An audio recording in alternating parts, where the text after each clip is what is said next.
Brigadier साहब आपसे brigadier साहब मार्का हक और बनियान मरसूस की कामयाबी के बाद से हम ये बात कर रहे हैं कि पाकिस्तान की डिप्लोमेसी जिस लेवल पे जा चुकी है हम सबको फ़ख्र होना चाहिए। इस वक्त हम देख रहे हैं कि वज़ीर आज़म पहले कतर, फिर सऊदी अरब, अब London, president of Pakistan China में डेलीगेशन के साथ जो डिप्लोमेसी की स्पीड है बताया जा रहा है। यकीनन हम भी देख रहे हैं मरीम नवाज साहिबा के दौरे हों, दूसरे लीडर्स के दौरे हों, आप इस डिप्लोमेसी को कैसे देखते हैं? जो अग्रेशन नज़र आ रहा है इस डिप्लोमेसी में, हाउ डू यू जज इट सर? असल में अगर आप देखें ना तो पूरी दुनिया के हालात बदल रहे हैं और उसके अंदर नई नई जोहतें जो है वो आपको सामने नजर आ रही हैं। जिस तरह आपने देखा कि तीन मेजर क्लैशेस जो चल रहे थे, जिसमें एक तो गजा की वॉर है, दूसरा यूक्रेन की वॉर है और तीसरा ईरान इजराइल के ऊपर हम आपस में स्टैंड ऑफ जो हुआ, फिर पाकिस्तान और इंडिया की जो आपस में स्क्रिमिश हुई, वो तो चलो अपनी जगह पे मौजूद थी, जिसमें पाकिस्तान ने अपनी सुपीरियरिटी बनाई। उसके बाद ईरान ने बड़ा मौसम इजराइल को जवाब दिया। उसके बाद जो ट्रम्प ने कहा था कि मैं यूक्रेन की वॉर खत्म करा दूंगा, वो पॉसिबल नहीं हो सका और गजा के अंदर जेनोसाइड जारी रहा। और गजा के अंदर जो जेनोसाइड है उसको अमेरिका की पूरी सपोर्ट हासिल है। यानी जब आप इजराइल की बात करते हैं तो उसमें अमेरिका की लीडरशिप का और अमेरिका के मुल्क का इनपुट है वो जरूर शामिल किया करे। जिस तरह एक अफगानिस्तान पाकिस्तान है पाक स्ट्रेटेजी हम कहते हैं ना, इस तरह इसको इजराइल अहम स्ट्रेटेजी कहा करे, इजराइल अमेरिका या अहम इजराइली स्ट्रेटेजी। क्योंकि ट्रम्प उतना ही दहशतगर्द है जितना नेतन्याहू दहशतगर्द है, बुश उतना ही दहशतगर्द था जितना नेतन्याहू दहशतगर्द है, बाराक ओबामा उतना ही दहशतगर्द था जितना नेतन्याहू दहशतगर्द है। अब ये लोगों को मार रहे हैं, जेनोसाइड कर रहे हैं, उस पे बात ना रुकी तो इराक ने इजराइल ने उठा के कतर पे हमला कर दिया। कतर जो है वो अमेरिका का नॉन नेटो और जो हमारा दिफाई मुआहिदा हुआ है सऊदी अरब के साथ, ब्रिगेडियर साहब उसके बारे में कुछ बताइए। हाँ जी, इसी बैकग्राउंड के अंदर मैं आपसे कर रहा था कि ये जो पाकिस्तान और सऊदी अरब का मुआहिदा जो आपके सामने आया है, ये कोई पुरानी नई बात नहीं है। पाकिस्तान और सऊदी अरब के डिफेंस रिलेशनशिप में बल्कि बहुत सारे और एस्पेक्ट हैं उसमें जो दोनों की आपस में फुर्बत है और जो रिलेशनशिप है वो अरसे से चल रही है। पाकिस्तान की फोर्सेस वहाँ पे 1980 से डिप्लॉयड रही हैं, उनके ऑफिसर्स हमारे पास कोर्सेज करने आते हैं।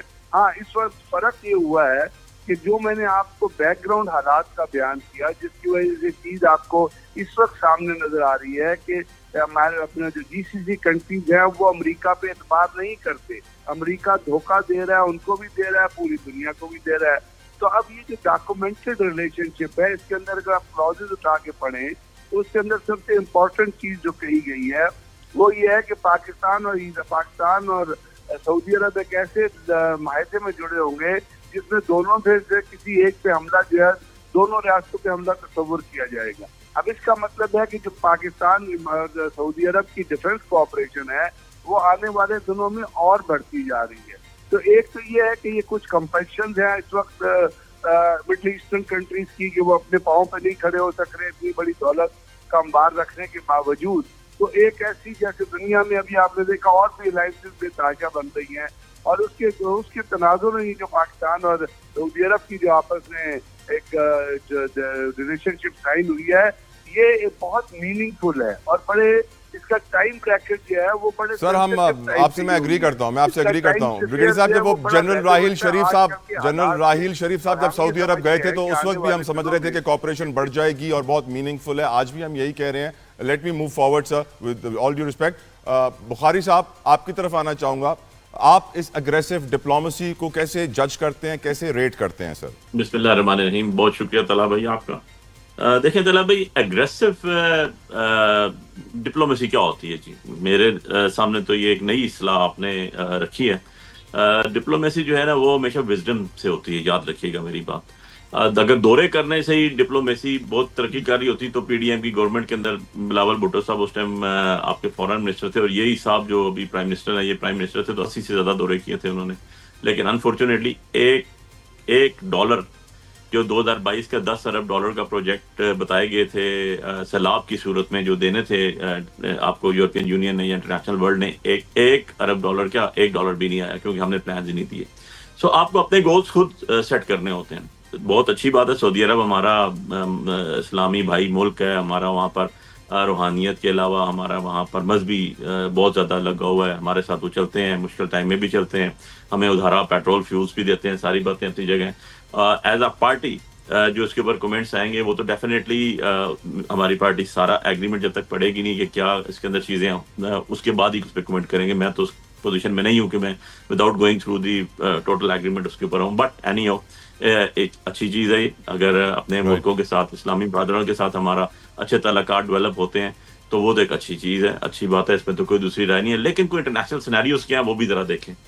एग्रेसिव कह लें आप, या बहुत ताकतवर जवाब, या बहुत ताकतवर स्टांस, या बहुत ताकतवर हालात के मुताबिक तो हमारी इस सिटिंग गवर्नमेंट ने कभी भी कोई स्टेप नहीं लिया। फॉर एग्जांपल नेतन्याहू ने अभी कुछ दिन कबल स्पीच की, 2 दफा उसने पाकिस्तान का नाम लिया।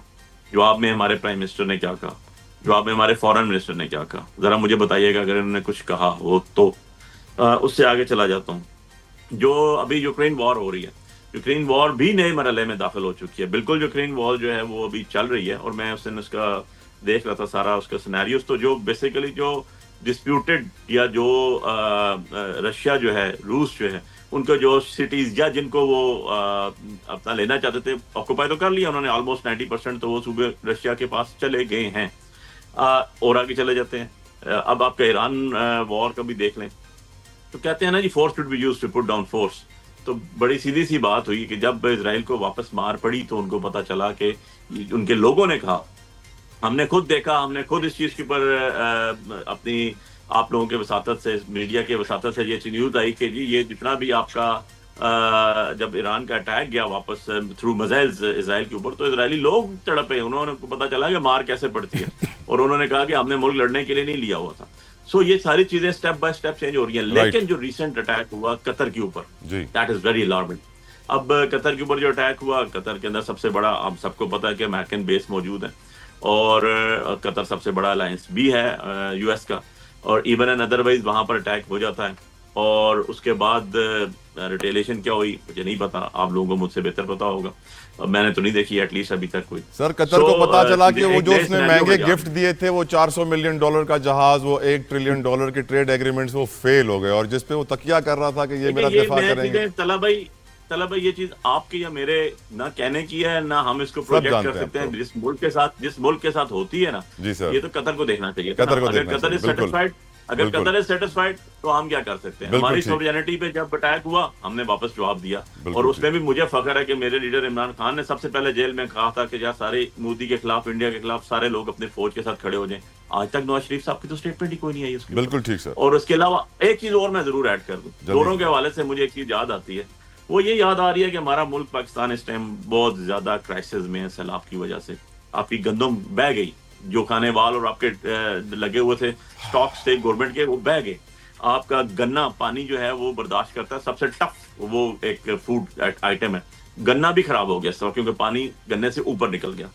आपकी कपास खत्म हो गई, और आपको पिछले साल सेव किया किसी ने, आपके इकोनॉमी को जो डॉलर्स आए पाकिस्तान में, वो आपके सारा, अगर आप फाइनेंशियल देखें चीज, तो आपको बचाया चावल ने जो जीरो हो गया। मुझे तो डर इस चीज का पड़ा हुआ है कि आफ्टर 3 मंथ्स क्या होगा।